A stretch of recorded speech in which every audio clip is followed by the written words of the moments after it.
नमस्कार मित्रों, history research point पर आप सभी का स्वागत करता हूं।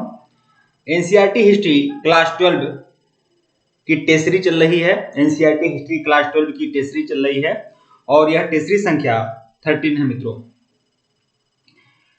टेस्टरी संख्या 13 या 14, शायद 14 है। हाँ 14 है और यह हमारा ऑफिशियल व्हाट्सएप नंबर है 8318397276 हमारा ऑफिशियल व्हाट्सएप नंबर है। जिनको भी कंप्लीट कोर्स ज्वाइन करना है ज्वाइन कर सकते हैं। 8318397276 हमारा ऑफिशियल व्हाट्सएप नंबर है। एनसीईआरटी कंप्लीट हिस्ट्री कोर्स 1499 रुपए का है। आप लोग मैसेज कर सकते हैं, जो भी लोग मैसेज करना चाहें, ठीक है। और 6 to 12 का complete notes PPT 2500 MCQ test series full explanation के साथ आप लोगों को मिलेगा। 1499 रुपए का कंप्लीट कोर्स है, ठीक है। लेकिन यह आपका 1 ईयर सब्सक्रिप्शन के साथ है। कुल मिलाकर अगर टीआरई 3.0 के लिए अगर आप सारा नोट्स लेना चाहते हैं और टेस्ट लेना चाहते हैं तो इसकी फीस केवल 799 रुपए रहेगी, ठीक है। आप मैसेज कर सकते हैं जो भी लोग इच्छुक हों। आइए शुरुआत करते हैं भारतीय इतिहास के कुछ विषय। टेस्टरी संख्या 13 हम लोगों ने देख लिया था। आज हम टेस्टरी संख्या 14 देखेंगे। टेस्टरी संख्या 14, ठीक है। टेस्टरी संख्या 14 देखेंगे और इसके पहले का वीडियो अगर आप लोगों ने नहीं देखा है तो प्लेलिस्ट में जाइएगा। एनसीईआरटी हिस्ट्री टेस्ट क्लास 12 के नाम से प्लेलिस्ट बनी हुई है। चैप्टर का नाम है विद्रोही एवं राज। विद्रोही एवं राज,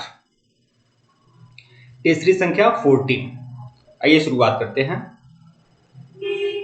प्रश्न है कि 1857 के विद्रोह के कारणों के संदर्भ में निम्नलिखित में से कौन सा कथन सही है।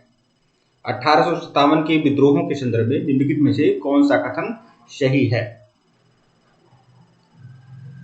वेलेजली की सहायक संधि, मतलब यह 1857 का विद्रोह का कारण है। वेलेजली की सहायक संधि यह बिल्कुल विद्रोह का कारण था। अंग्रेजों द्वारा भारतीय रीति रिवाजों में हस्तक्षेप विद्रोह का कारण था। सैनिकों के साथ भेदभावपूर्ण व्यवहार विद्रोह का कारण था।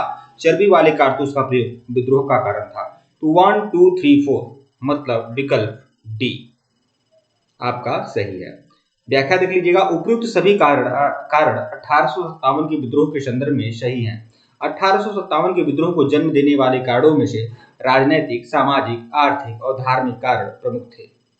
राजनैतिक कारणों में वेलेजली की सहायक संधि और डलहौजी की व्यक्तिगत नीति की भूमिका महत्वपूर्ण थी। अंग्रेजी प्रशासन के सुधारवादी फैसले जैसे सती प्रथा को बंद करना, दास प्रथा का उन्मूलन को भारतीयों ने अपनी धर्म संस्कृति पर प्रहार के रूप में देखा। भारतीय सैनिकों के साथ भेदभावपूर्ण व्यवहार किया जाता था। उन्हें पदोन्नति से वंचित रखा जाता था। वेतन की न्यून मात्रा निर्धारित की जाती थी तथा उन्हें समुद्र पार विदेशों में भी भेजा जाता था, जिससे सैनिकों में संतोष बढ़ गया। तो ये सभी प्रमुख कारण थे जो 1857 की क्रांति के लिए बीज का कार्य किए, ठीक है। और चर्बी वाले कारतूस का प्रयोग जो था 1857 के विद्रोह का तात्कालिक कारण माना जाता है। प्रश्न संख्या 2 देखिएगा। वेलेजली द्वारा की गई सहायक संधि की शर्तों के संदर्भ में निम्नलिखित कथनों पर विचार करना है। विचार करिए। पहला कथन है अंग्रेज अपने सहयोगियों की बाहरी और आंतरिक चुनौतियों से रक्षा करेंगे। मतलब जो लोग सहायक संधि स्वीकार करेंगे, अंग्रेज उन्हें अपना सहयोगी मानते थे और उनको बाहरी और आंतरिक चुनौतियों से उनकी रक्षा करेंगे। सहयोगी पक्ष अंग्रेजों की अनुमति के बिना युद्ध तो कर सकते हैं किंतु संधि नहीं कर सकते हैं।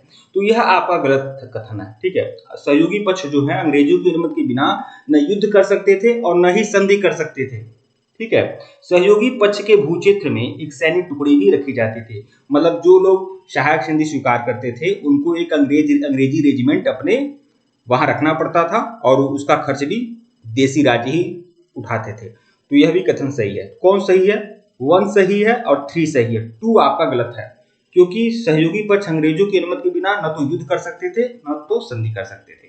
तो कौन सा कथन सत्य है? 1 और 3, 1 एंड 3 मतलब विकल्प सी।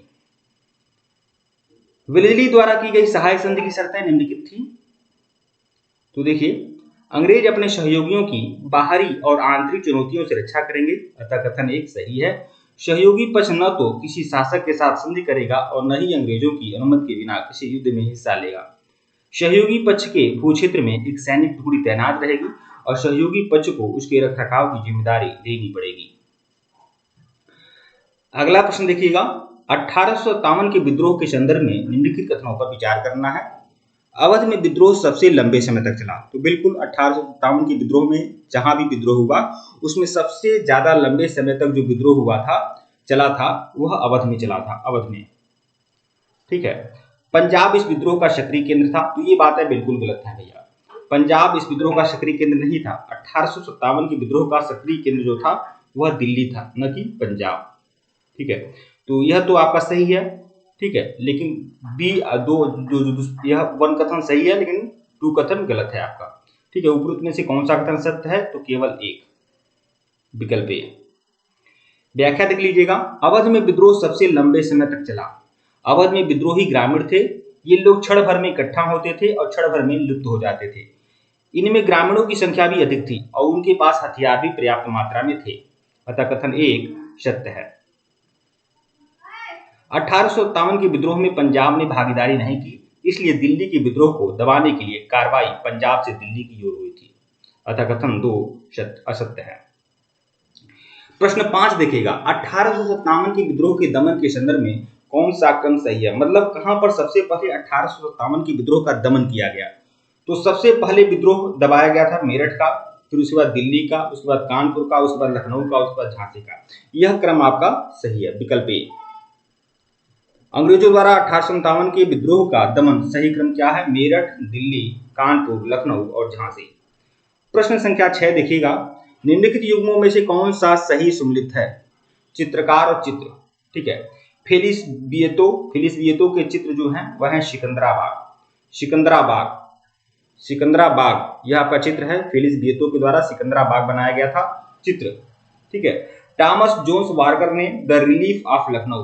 देखिए ये जो भी चित्रकार है फेलिस विएतो और टॉमस जोन्स वार्कर, यह अंग्रेजी चित्रकार है। ठीक है, और इन्होंने 1857 की क्रांति को एक चित्र के माध्यम से प्रस्तुत किया। फेलिस विएतो का चित्र है सिकंदराबाग और टॉमस जोन्स वार्कर का चित्र है द रिलीफ ऑफ लखनऊ। और यह जो चित्रकार थे अंग्रेजी चित्रकार थे। तो इन्होंने 1857 की क्रांति में अंग्रेजों का पक्ष लिया कि यह जो अंग्रेज लोग हैं इनका शोषण किस तरह से हुआ, यह लोग दिखाया कि मतलब अंग्रेज बहुत भारी संख्या में अंग्रेज मारे गए, अंग्रेजों की लड़कियां, अंग्रेजों की महिलाएं, अंग्रेजों के बच्चे मारे गए। तो यह लोग एक मार्मिक चित्र बनाकर अंग्रेजों का पक्ष लिए। हालांकि अंग्रेजी चित्रकार थे तो अंग्रेजों का पक्ष लेंगे ही। तो फेलिस विएतो के चित्रकार किसकी चित्रकारी किए थे? सिकंदराबाग की। और द रिलीफ ऑफ लखनऊ जो चित्र है टॉमस जोन्स वार्कर ने इसकी चित्रकारी की थी। तो कौन सा उत्तर आपका सही है? तो 1 और 2 दोनों बातें सही है, विकल्प सी। ठीक है, व्याख्या देख लीजिएगा। उपयुक्त तो दोनों कथन सही सुमेलित है। उल्लेखनीय है कि भारत में 1857 के विद्रोह को दबाने के लिए किए गए कृत्यों को सही ठहराने हेतु इंग्लैंड में जनता की सहानुभूति प्राप्त करने के लिए अंग्रेज चित्रकारों ने चित्र बनाए, जिसमें भारत में अंग्रेजों पर होने वाले अत्याचारों को दर्शाया गया था, जिससे कि ब्रिटेन की जनता प्रतिशोध और सबक सिखाने की मांग करने लगे। ठीक है, मतलब ब्रिटेन की जनता को उकसाने के लिए यह चित्र बनाया गया था। ठीक है, फेलिस विएतो द्वारा बनाया गया चित्र था सिकंदराबाग। टॉमस जोन्स वार्कर द्वारा बनाया गया चित्र था द रिलीफ ऑफ लखनऊ। मैं आप लोगों को बताना चाहूंगा यह जो मैं बता रहा हूं ना, यह आपका इंपॉर्टेंट हो सकता है, इसे स्टार मानकर चलिए। ठीक है, टॉमस जोन्स वार्कर द्वारा बनाया गया चित्र था द रिलीफ ऑफ लखनऊ और इन मेमोरियम भी उस समय का प्रसिद्ध चित्र था और जिसमें अंग्रेज औरतों और बच्चों को एक दूसरे से लिपटे हुए दिखाया गया है। बताइए, बहुत ही मार्मिक चित्र बनाया था, इन मेमोरियम चित्र था। तो यह लोग पक्ष ले रहे थे ना अंग्रेजों का। भाई अंग्रेज तो खुद शोषण कर रहे थे भारतीयों का, लेकिन 1857 की क्रांति में एक तरह से चित्रकार यह जो लोग थे एक चित्र बनाकर मतलब अंग्रेजों का पक्ष ले रहे थे कि भाई अंग्रेजों के साथ खुद ही यह लोग शोषण करते थे भारतीय। ठीक है, और एक इन मेमोरियम जो चित्र था, इसमें अंग्रेज औरतों और बच्चों को एक दूसरे से लिपटे हुए दिखाया गया है। यह तस्वीर आने वाले संकट को दर्शाती है। इसे चित्रकार जोसेफ नोएल द्वारा बनाया गया। अब देखिए इन मेमोरियम जो चित्र है इसे किसने बनाया था? जोसेफ नोएल ने बनाया था। ठीक है, और यह चित्र आपका जो था फेलिस विएतो ने क्या बनाया था? सिकंदराबाग। टॉमस जोन्स वार्कर ने बनाया था द रिलीफ ऑफ लखनऊ। फिर मैं आप लोगों से स्टार के साथ मैं कह रहा हूं, यह प्रश्न आने की लगभग 90% संभावना है कि यह प्रश्न आप लोग को देखने को मिले। ठीक है, यह तीनों चित्रकार और तीनों चित्रकारी आप अच्छे से ध्यान रखिएगा, इसकी संभावना ज्यादा बनती है। प्रश्न संख्या 7 देखिएगा। 1857 के विद्रोह के नेतृत्व के संदर्भ में निम्नलिखित युग्मों पर विचार करिए। और एक बात और बता दो पिछली बार मैंने जिस प्रश्नों पर मैंने स्टार लगाया था वह सब सारे प्रश्न आए थे। यह बात आप ध्यान में रखिएगा, हल्के में लेकर मत चलिएगा। मैं यहाँ दुकान खोलकर नहीं बैठा हूँ। अगर मैं दुकान खोलकर बैठा होता तो हर सब्जेक्ट का मटेरियल मैं देने लगता। मैं इतिहास पर ही गहन विश्लेषण करके उसका मटेरियल मैं आप लोग को प्रोवाइड कराता हूँ, और उसके यह चैनल सिर्फ इतिहास के लिए ही प्रतिबद्ध है। ठीक है, तो यह जो भी जानकारियां आप लोग को दी जाती हैं वो काफी गहन विश्लेषण करने के बाद आप लोग को दी जाती है। प्रश्न संख्या 7 देखिएगा, 1857 के विद्रोह के नेतृत्व के संदर्भ में निम्नलिखित युग्मों पर विचार करिएगा। स्थान और नेतृत्वकर्ता। छोटा नागपुर। अब देखिए, छोटा नागपुर में जो विद्रोह हुआ था यह कोल आदिवासियों का विद्रोह था, और इसके नेतृत्वकर्ता जो थे गोनू थे, गोनू। ठीक है। बिहार और आरा में, बिहार के आरा क्षेत्र में जो विद्रोही थे वह जमींदार कुंवर सिंह थे, और कानपुर में विद्रोही कौन थे? नाना साहब थे। ये तीनों बातें सही हैं। उपरोक्त में से कौन सा कथन सत्य है? तो 1 2 3 तीनों सही है, मतलब विकल्प डी। छोटा नागपुर में कोल आदिवासियों ने विद्रोह किया था, इसके नेतृत्वकर्ता कौन थे? गोनू थे। बिहार और वारा में विद्रोह का नेतृत्व जमींदार कुंवर सिंह ने किया था, और कानपुर में विद्रोह का नेतृत्व नाना साहब ने किया था। प्रश्न संख्या 8 देखिएगा, 1857 के विद्रोह में भारत में गवर्नर जनरल कौन थे? मतलब 1857 का विद्रोह हुआ था ना, उस समय भारत में गवर्नर जनरल कौन था? तो कौन थे? Lord Canning. Lord Canning governor general थे, और 1857 की क्रांति के बाद यह गवर्नर जनरल वाला पद खत्म कर दिया गया, समाप्त कर दिया गया।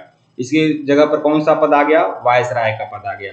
तो लॉर्ड कैनिंग जो थे गवर्नर जनरल थे, उसी समय 1857 का विद्रोह हुआ था, और लॉर्ड कैनिंग अंतिम गवर्नर जनरल थे और प्रथम वायसराय थे। ठीक है। और जिस समय 1857 की क्रांति हुई थी उस समय इंग्लैंड के जो प्रधानमंत्री थे, पीएम थे, वो कौन थे? Palm stern. ठीक है, यह भी प्रश्न आता है परीक्षा में, ध्यान में रखिएगा आप लोग। 1857 के विद्रोह के समय भारत का गवर्नर जनरल लॉर्ड कैनिंग थे। भारत में कंपनी द्वारा नियुक्त अंतिम गवर्नर जनरल और ब्रिटिश क्राउन के अधीन नियुक्त भारत का पहला वायसराय था। प्रश्न संख्या 9, 1857 के प्रमुख विद्रोही शाहमल उत्तर प्रदेश के किस क्षेत्र से थे? ये जो प्रमुख विद्रोही शाहमल है वो उत्तर प्रदेश के किस क्षेत्र से संबंधित थे? ये बरेली से थे, बड़ौद से थे, रामपुर से, या महमूदाबाद से? तो बड़ौद क्षेत्र से थे। ठीक है, शाहमल जो थे वह बड़ौद क्षेत्र से थे। विकल्प बी जो है आपका सही है। 1857 के प्रमुख विद्रोही शाहमल उत्तर प्रदेश के बड़ौद परगना क्षेत्र से संबंधित थे। ठीक है मित्रों, वीडियो को लाइक और चैनल को सब्सक्राइब करेगा, टेलीग्राम को बिल्कुल ज्वाइन करेगा, लिंक डिस्क्रिप्शन में दिया गया है। और अगर इसके पहले का वीडियो अगर आप लोगों ने नहीं देखा है तो प्लेलिस्ट में जाइएगा, एनसीईआरटी हिस्ट्री टेस्ट क्लास 11 और एनसीईआरटी हिस्ट्री टेस्ट क्लास 12 के नाम से प्लेलिस्ट बनी हुई है। यह हमारा ऑफिशियल व्हाट्सएप नंबर है 8318397276। अगर एनसीईआरटी का कंप्लीट कोर्स अगर आपको ज्वाइन करना है हिस्ट्री का, तो यह 1499 रुपए का कंप्लीट कोर्स है 1 ईयर सब्सक्रिप्शन के साथ। और अगर आपको टीआरई 3 का नोट्स और टेस्ट सीरीज केवल चाहिए तो आप लोग 799 रुपया पे कर सकते हैं। फोन पे पेटीएम नंबर यही है, पेमेंट करके स्क्रीनशॉट भेजिएगा, मैं सारा नोट्स और सारा टेस्ट सीरीज आप लोग को उपलब्ध करा दूंगा। ठीक है, लेकिन यह जो है आपका सिर्फ टीआरई 3 के लिए है। ठीक है, और यह आपका 1 ईयर सब्सक्रिप्शन के साथ सब कुछ इसमें मिलेगा 1499 रुपए की सीरीज में।